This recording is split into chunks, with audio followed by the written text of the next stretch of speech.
सात संगत जी प्यार नाल कहना धैर्य निरंकार जी। सात संगत जी, आज की साखी की टॉपिक है सतगुरु नामदान की ताकत। आज की साखी बहुत ही प्यारी है, तो आइए आज की साखी सुने। सात संगत जी, एक गांव में राम कथा चल रही थी। प्रवचनकर्ता कह रहे थे कि भगवान के नाम में बहुत ही शक्ति होती है। भगवान का नाम लेने से प्राणी भव सागर पार कर जाते हैं। इसी बात को वहां बैठी एक दूध बेचने वाली ने भी सुना। वो रोज गांव से नदी पार करके दूध बेचने आती थी। उसने सोचा, ये नाम तो बड़ी अच्छी चीज है जो बिना तैरे ही भव सागर पार करा देती है। यह मुझे मिल जाए तो मैं रोज नदी पार कर लिया करूं।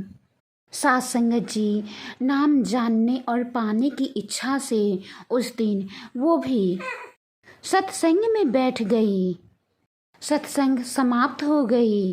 प्रवचनकर्ता गांव से नाव द्वारा नदी पार करके आते थे और सत्संग समाप्ति के बाद वापस घर चले जाते थे। सात संगत जी, उस दिन पंडित जी घर जाने के लिए नदी किनारे पहुंचकर नाव का इंतजार करने लगे। इतने में दूध बेचने वाली आई। उसने देखा कि वही पंडित जी नदी किनारे खड़े हैं जो सत्संग में कह रहे थे, प्रभु नाम जपने मात्र से प्राणी भव सागर पार कर जाता है। सात संगत जी, दूध बेचने वाली लड़की ने पंडित जी से पूछा, आप यहाँ क्यों खड़े हैं?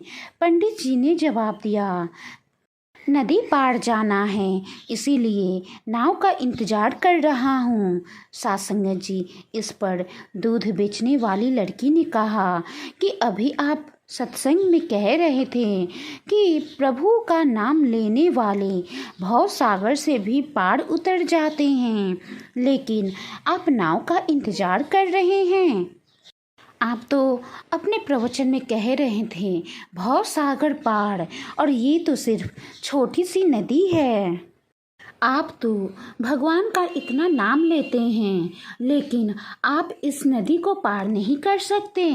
सात संगत जी, तब पंडित जी ने कहा कि नाम स्वयं लेना और दूसरों को लेने के लिए कहना दो अलग अलग बातें हैं। वैसे भी लोगों को सत्य मार्ग पर लाने के लिए ये सब कहना पड़ता है। सात संगत जी, पंडित जी की ये बात सुनकर वो सीधी साधी दूध वाली बोली, अच्छा, तब तो आपकी सारी बातें दूसरों को बेवकूफ़ बनाने के लिए होती है।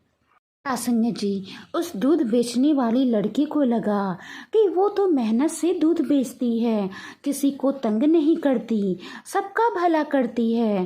क्या इससे भगवान खुश नहीं होते होंगे? दरअसल उसके मन में भगवान के प्रति अपार श्रद्धा थी, इसीलिए कोई भी गलत काम करने से वो डरती थी। दूध वाली ने इसी आत्मविश्वास के साथ कहा, आओ पंडित जी, मैं आपको बिना नाव के नदी पार ले चलती हूँ। सात संगत जी, उसने हाथ पकड़कर पंडित जी को जबरदस्ती खींचकर पानी में उतारा और पूरे विश्वास के साथ समर्पण भाव से प्रभु का नाम लेकर नदी पार करने लगी। और सात संगत जी, वो दोनों नदी पार कर गए। सात संगत जी, मतलब साफ था कि प्रवचन में ही नहीं, व्यवहार में भी राम उतरना चाहिए, तभी राम समझ में आएंगे और तभी हमारे काम आएंगे।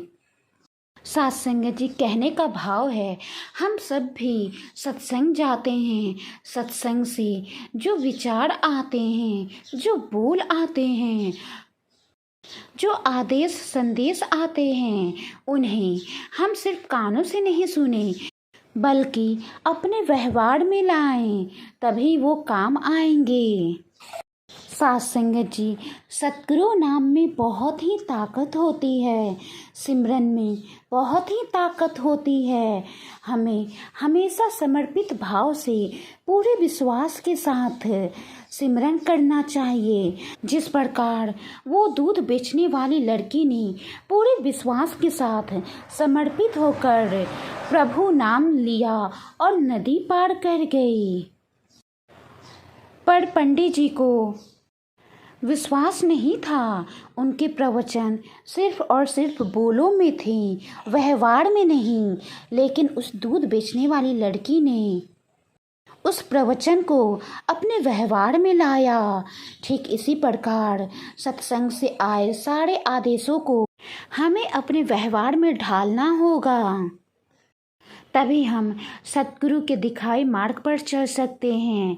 सतगुरु जैसा चाहते हैं वैसा कर सकते हैं और एक सच्ची गुरु सिख बनकर भक्ति की ऊंचाइयों तक पहुंचकर भक्ति भरा जीवन जी सकते हैं।